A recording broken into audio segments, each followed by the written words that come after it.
Owning a home should come with freedom, the right to live peacefully without interference. But when an overreaching HOA decides to flex its power, even homeowners who aren't part of the HOA can become their next target. Welcome to Karen Chronicles. Before we begin, please like the video and subscribe to the channel so we can continue creating even better content. Thank you so much. All right, let's get started. And that's exactly what happened to me. The first violation notice, it started with a letter in my mailbox.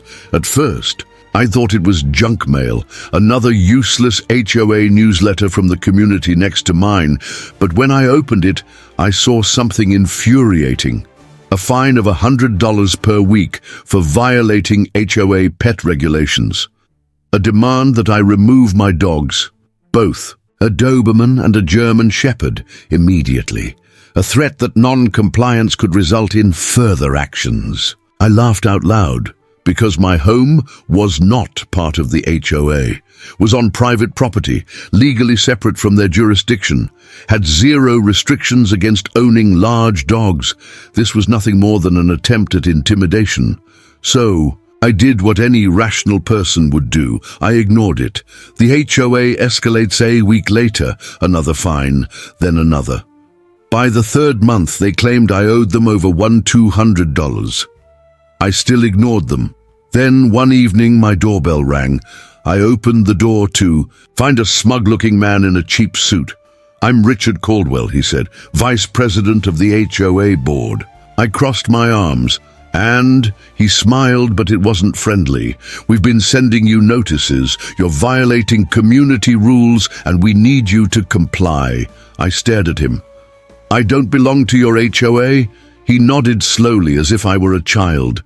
"Technically, no, but your property is adjacent to HOA land, which means you're expected to follow our guidelines."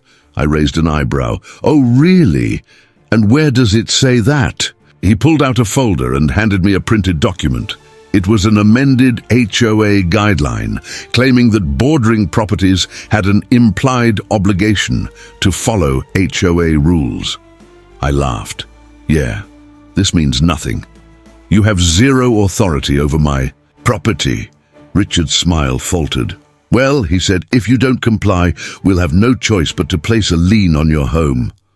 My amusement vanished. "You can't place a lien on a property that isn't under HOA control," I said coldly. He smirked. "You'd be surprised what a well-organized HOA can do. We have lawyers, and if you fight it, you're looking at years of legal battles." I clenched, my jaw. This wasn't just about petty fines anymore. They were trying to take control of my home, and if they thought I was going to roll over and let it happen, they had no idea who they were dealing with. When the HOA realized I wasn't going to back down, they did what all power-hungry bullies do. They escalated, and this time, they didn't just send letters and fake fines. They went after my dogs. The first warning sign started one morning when I stepped outside to let my dogs out. Dobie, my Doberman, and Max, my German Shepherd, rushed to the backyard like they always did. But within seconds, Dobie froze. His ears went up. Then he let out a low, warning growl. I followed his gaze, and my stomach dropped. Scattered across my lawn was raw meat. Not just one piece, multiple pieces. I walked over cautiously and picked one up. It reeked of chemicals. Someone tried to poison my dogs. I felt a wave of rage rise in my chest. Someone, most likely the HOA, had tried to poison my dogs. Called Max over, checked his mouth. Thankfully, he hadn't eaten anything. I grabbed my phone and immediately took pictures before bagging the meat in a Ziploc. Then, I checked my security cameras. Caught on camera, sort of. The footage showed a hooded figure sneaking onto my property at around 2 a.m. They threw multiple pieces of meat over my fence. They stayed for a moment, watching, then ran off. Their build was stocky, their movements quick, but their face was hidden. But what really made my blood boil? I recognized the jacket. It was the same one I had seen Richard Caldwell, the HOA vice president, wear at our last meeting. The threats escalate. That same afternoon, I checked my mail and found another letter from the HOA, Only this time, it wasn't a fine, it was a warning. Remove the dogs or face the consequences. You can't win this fight. Your home is next. I clenched my jaw. This wasn't just HOA overreach anymore. This was organized harassment. And if they thought I was going to roll over and give up, they were dead wrong. Locking down the house that night, I didn't sleep. I reinforced my security cameras. I changed all my locks. I called a few close friends and family members to stay over, just in case. Because if they were willing to poison my dogs, who's to say they wouldn't try to break into my home next? And if they did, I'd be waiting. The HOA had gone too far. They fined me for rules that didn't apply to me. They threatened my property and my dogs. They even tried to claim they had authority over my home. But the second they tried to manipulate legal documents, that's when I knew they had just dug their own grave. Bringing in the lawyers, after weeks of harassment, threats, and intimidation, I had finally had enough. I wasn't just going to fight back, I was going to destroy them. So I called in the big guns. Attorney number 1, a real estate law expert specializing in property disputes. Attorney number 2, a lien specialist who had handled countless cases of HOA overreach. The moment they saw my case, they both had the same reaction. This HOA is in serious trouble. The truth comes out. Within a week of investigating, my legal team found something massive. My property had never been part of the HOA. The HOA had been basing their authority on an outdated zoning document. That document was later corrected, but the HOA had conveniently ignored the update. In other words, the HOA had no legal right to enforce any rules, fines, or threats against me. Exposing the HOA's deception, armed with official property records, my lawyers sent a formal cease and desist letter to the HOA board. The letter was brutal. It outlined every legal violation the HOA had committed. It exposed their attempt to file a fraudulent lien on a property they had no claim over. It warned them that if they didn't back down, they'd be dragged into a major lawsuit. And when the HOA board received it, panicked HOA's weak excuse. A few days later, I got a call from Richard Caldwell, the HOA vice president. His tone, not smug anymore. "Look, let's just try to work something out," he said, his voice a little too friendly. I smirked. "Work something out?" I repeated. "You mean like how you tried to steal my land, fine me illegally, and poison my dogs? That kind of working things out?" Richard cleared his throat. "There's been a misunderstanding. We were just following guidelines from the local government." I raised an eyebrow. "You mean the outdated guidelines? The ones that were corrected years ago?" Silence. I continued. "You knew my house wasn't part of the HOA. You just thought I wouldn't fight back." More silence. Then Richard muttered something about needing to speak with the board. And I knew the HOA was crumbling, because now they weren't just facing a difficult homeowner, they were facing the law, and this was only the beginning. The HOA had spent months trying to intimidate, fine, and control me. They illegally sent me fines for rules that didn't apply to my property. They tried to claim authority over my home using outdated zoning records. They threatened my property, my dogs, and even attempted to place a fraudulent lien. But when my lawyers exposed their entire scheme, their house of cards came crashing down. The lawsuit that shook the hoe after my legal team sent their cease and desist letter. We gave the HOA a chance to back off quietly. They ignored it. So we escalated. Filed a formal lawsuit against the HOA for harassment, fraudulent fines, and defamation. Requested a court order preventing them from placing an illegal lien on my property. Demanded financial damages for emotional distress and legal fees. When the official lawsuit papers were served at the HOA office, the panic began. The HOA's emergency meeting, I later learned from a neighbor inside the HOA board that the lawsuit sent them into a complete meltdown. Their lawyers warned them that they had zero legal standing to enforce fines or liens on my home. If they continued fighting, they'd be dragged into court and likely lose badly. The board members realized they were now personally liable for their fraudulent actions. Suddenly, all their smug confidence disappeared. HOA waves, the white flag. A few days later, I received an official letter from the HOA. All fines were dropped. The fraudulent lien attempt was withdrawn. They formally acknowledged that my property was not under their control. It was a complete surrender. I wasn't just off the hook. I had destroyed their case entirely. The city steps in, but it didn't stop there.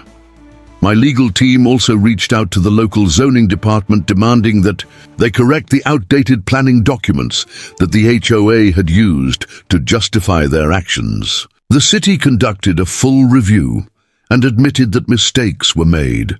They updated all zoning records to ensure that no other homeowner would face the same harassment. The HOA was formally warned that any future attempt to claim authority over non-HOA properties would result in legal penalties. In other words, the HOA had not only lost against me, they had lost their ability to pull this stunt ever again. The aftermath. HOA in full retreat. That evening, I sat on my back patio, sipping a drink, watching my dogs run freely across my yard. No more fines, no more threats, no more HOA harassment, and the best part, my neighbors started coming to me asking how they could fight back against the HOA's other abuses, because now they saw what happens when you stand up to bullies. And Karen, Richard, and the entire corrupt HOA board, they were running scared because they knew their reign of terror was over. The battle was finally over. The HOA lost their lawsuit and had to drop all claims against my home. The fraudulent lien attempt was exposed, forcing them to withdraw completely. The city corrected their zoning records, ensuring no homeowner would face this scam again. And me, I had won completely. Now it was time to enjoy my victory. Living my life, on my terms. For months, the HOA had tried to dictate what I could and couldn't do. They wanted to fine me, control my property, and force me to follow their rules. Now, I was legally free from their nonsense. I could do whatever I wanted with my home.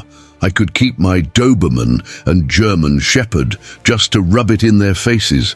So the first thing I did, I installed an even bigger dog run in my backyard. Every morning my dogs ran freely, barking and playing exactly the way they should. And the best part? There was nothing the HOA could do about it. The HOA's public humiliation word spread fast in the neighborhood. Everyone now knew the truth. The HOA had overstepped their power. They had tried to manipulate local laws. They had been exposed, humiliated, and legally shut down. Homeowners who once feared the HOA started pushing back against other unfair rules. People began challenging their ridiculous fines and winning. The HOA's reputation crumbled. No one respected them anymore, even their own. Members started questioning their leadership, and Richard Caldwell, the smug HOA vice president who tried to intimidate me. I heard he resigned quietly after realizing he had no more power, because in the end, I hadn't just won against him, I had destroyed his credibility. The final moment one afternoon, as I was grilling on my back patio, I noticed a familiar figure walking by. It was one of the HOA board members. They glanced at my dogs, my fence, my yard, all things they had once tried to control. Then, they just sighed and walked away because they finally understood they had lost and there was nothing they could do about it. The final lesson, Karen, Richard, and the HOA thought they could bully and intimidate me into submission. They thought they could change the rules, manipulate the system, and force me to comply, but in the end, justice won. Bullies only have power if you let them. Knowing your rights is the best weapon against corruption, the best revenge. Living your life on your own terms. And me, I wasn't just free from the HOA, I was thriving, because when you stand up to corrupt power, you don't just win. You make sure they never mess with you again. Lessons from standing up to HOA corruption. The power of knowing your rights.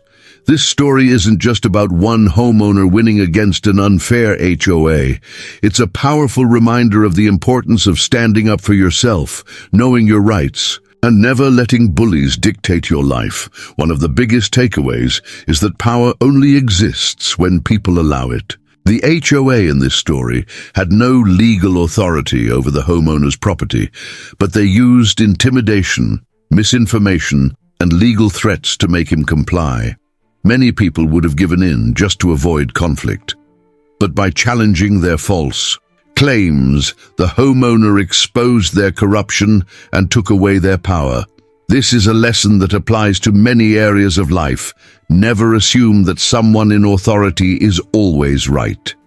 Question, verify, and stand your ground when you know the law is on your side. Another key lesson is that persistence pays off. The HOA didn't back down easily. They tried everything: fake fines, legal threats, harassment, even intimidation tactics. But the homeowner didn't quit. He hired lawyers, gathered evidence, and fought back legally. Too often people feel powerless against corporations, institutions, or people in positions of authority. But the truth is, if you stand firm and fight back with facts and legal backing, even the most powerful organizations can be held accountable. This story also teaches us about the power of resilience and community awareness. The HOA relied on fear and misinformation to control people, but once their corruption was exposed, their influence crumbled. The more people learn about their rights, the harder it becomes for bad actors to manipulate them. In any situation, whether it's an HOA, a workplace, or a local government, transparency and accountability are the greatest threats to abuse of power. And perhaps the most satisfying lesson? The best revenge is living well. Instead of wasting time on anger or revenge, the homeowner simply enjoyed his life, lived by his own rules, and let the HOA deal with their own failure. When people try to control you, the best response is often to thrive in spite of them. At the end of the day, this story is a reminder that justice is possible, but only if you're willing to fight for it. Know your rights, stand your ground, and never let anyone take away your freedom, because in the end, the people who fight back are the ones who truly win.